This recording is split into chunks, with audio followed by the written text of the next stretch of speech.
আসসালামু আলাইকুম সবাইকে। সবাই কেমন আছেন? আশা করি ভালো আছেন। আল্লাহর রহমতে আমরাও ভালো আছি। তো আমি ব্লগগুলো ছোট, ছোট ভিডিও আকারে হচ্ছে গিয়ে আপনাদের জন্য রেডি করেছি। এটা হচ্ছে একদম সকালবেলা, অনেক সকালবেলা মানে একদম ৬টার সময় আমরা ৫টার সময় ভোর ৫টার সময় উঠেছি। আর আমার আম্মু আমাদের সাথে উঠে গিয়েছে। কারণ হচ্ছে আমি আমার বাসায় আমার আম্মুকে রেখে যাচ্ছি। আর এখানে আমরা রেডি হয়ে গিয়েছি। আমরা ট্রেনের টিকিট অলরেডি মানে হচ্ছে গিয়ে আসা যাওয়া ২টা টিকিটই আমরা একবারে কেটে নিয়েছি আগে থেকেই, যেহেতু আমাদের একদিনের ট্রিপ এটা। তো সবাইকে টাটা দিয়ে আল্লাহ হাফেজ দিয়ে বের হয়ে গেলাম সকালবেলা, যেহেতু লিফট বন্ধ ছিল যার কারণে সিঁড়ি দিয়ে নামতে হয়েছে।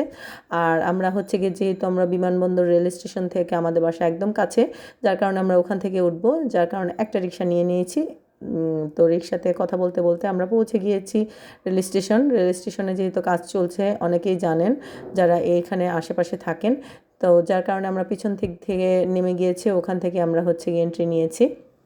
মেইন গেট যাওয়ার প্রয়োজন হয়নি, যেহেতু আমাদের বাসা একই সাইডে, যার কারণে আমাদের প্রয়োজন হয়নি। তো যাই হোক, আমরা রেল স্টেশন পৌঁছে গিয়েছি আর ওখানে অ্যানাউন্স করতেছে যে আর মাত্র 30 মিনিট পরে ট্রেন চলে আসবে। তো আমরা একটু আগে আগে গিয়েছি, যেহেতু ট্রেন ফেল করলে কিন্তু আপনারা জানেন আর ট্রেনে কিন্তু ওঠা যায় না।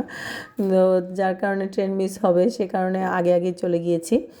আর এখানে হচ্ছে গিয়ে পাশেই দোকান ছিল, দোকান থেকে একটা 7 আপ তারপরে হচ্ছে গিয়ে পানি এগুলো কিনে নিয়েছিলাম ট্রেনে খাওয়ার জন্য। আর যেহেতু আমরা বাসা থেকে নাস্তা করে বের হয়েছি, একদম চা খেয়ে তারপরে পাউরুটি, ডিম পোস্ট এগুলো সব খেয়ে আমরা বের হয়েছি। তো আমাদের ট্রেন ছেড়ে দিয়েছে আর অনেক দিন পরে ট্রেনে উঠেছি, এত ভালো লাগছিল।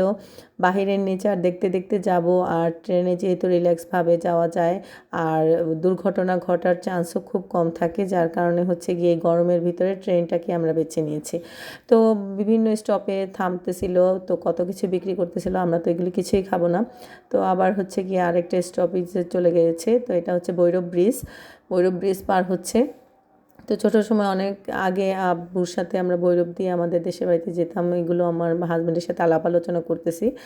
আর এটা হচ্ছে গিয়ে মূলত আমরা একদিনের মানে ট্যুর দিচ্ছি আমাদের অ্যানিভার্সারি উপলক্ষে। আমার হাজব্যান্ড বলেছে যে আমরা বাইরে একদিনের জন্য কোথাও থেকে ঘুরে আসব। তো আমরা শ্রীমঙ্গলের উদ্দেশ্যে রওনা দিয়েছি। তো বাইরে এত সুন্দর মানে নেচার দেখতে দেখতে মানে কি বলবো, আমি একদম ঘুমিয়ে পড়েছিলাম, এরকম একটা অবস্থা। আমাদের বাংলাদেশ যে এত সুন্দর, এত সুন্দর, কয়েকটা জায়গায় দেখলেই মনে হয় মনটা শান্তি হয়ে যায়। আর পুরো পুরো বাংলাদেশ তো ঘোরা কারো পক্ষেই সম্ভব হয় না আমার যতটুকু মনে হয়, কারণ এত সুন্দর সুন্দর অঞ্চলে এত সুন্দর সুন্দর জায়গা আছে, যেটা সবাই মনে হয় না দেখে মরতে পারে। তো যাই হোক, আমরা পৌঁছে গিয়েছি শ্রীমঙ্গল স্টপেজে নেমে থেমেছে গাড়ি। আর হচ্ছে গিয়ে আর আমার এত পরিমাণ মানে রোদ ছিল, আমরা বারবার খবরে দেখতেছিলাম শ্রীমঙ্গলে হচ্ছে অনেক ঠান্ডা, একটু পর পর বৃষ্টি হয়।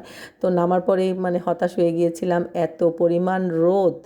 তো যাই হোক, আর এখানে তো আনারস বিক্রি করছে, এগুলো হচ্ছে পাহাড়ি আনারস, খুবই খুবই মিষ্টি।